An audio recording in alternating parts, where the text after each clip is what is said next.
कहना है कि सरकार ने उनके वादे पूरे नहीं किए हैं, इसलिए वो फिर से आंदोलन कर रहे हैं। हालिया आंदोलन में किसानों की क्या मांगे हैं?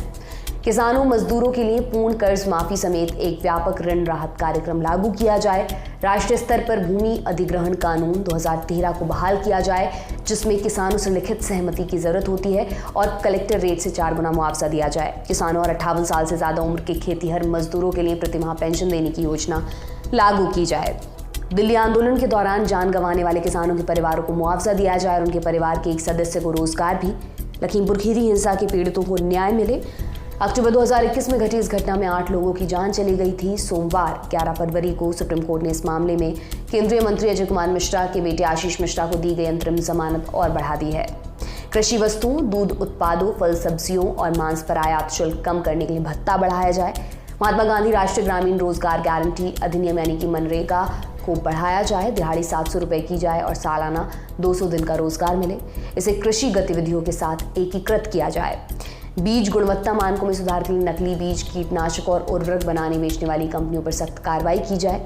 बिजली की बराबर पहुंच सुनिश्चित हो, इसके लिए विद्युत संशोधन विधेयक 2020 को रद्द किया जाए। केंद्र सरकार ये बिल लाई थी कि बिजली क्षेत्र की वाणिज्यिक और निवेश गतिविधियों को बेहतर कर सके, मगर इस विधेयक की कई मोर्चों पर आलोचना हुई। एक बड़ी आलोचना ये कि केंद्र इस क्षेत्र में बहुत ज़्यादा हस्तक्षेप कर रही है। फिर क्रॉस सब्सिडाइजेशन का मुद्दा भी है कि किसान और गांव वाले बिजली के लिए पैसे भरते हैं। अगली मांग है मिर्च, हल्दी और बाकी सुगंधित फसलों की खेती को बढ़ावा देने के लिए एक राष्ट्रीय आयोग की स्थापना की जाए। सरकार डॉक्टर स्वामीनाथन आयोग की सिफारिशों के अनुरूप सभी फसलों के लिए न्यूनतम समर्थन मूल्य यानी MSP के लिए कानून बनाए। स्वामीनाथन रिपोर्ट क्या कहती है? 18 नवंबर 2004 को कृषि विज्ञानी और प्रोफेसर MS स्वामीनाथन की अध्यक्षता में कमेटी बनाई गई थी, जिसे देश में किसानों की हालत सुधारने के रास्ते खोजने थे। करीब 2 साल बाद अक्टूबर 2006 में कमेटी ने अपनी सिफारिशें दी। स्वामीनाथन कमेटी की सबसे बड़ी सिफारिश ये थी कि सरकार किसानों की फसलों को लागत मूल्य से सीधे 1.5 गुना कीमत पर खरीदे और आगे अपने हिसाब से बेचे।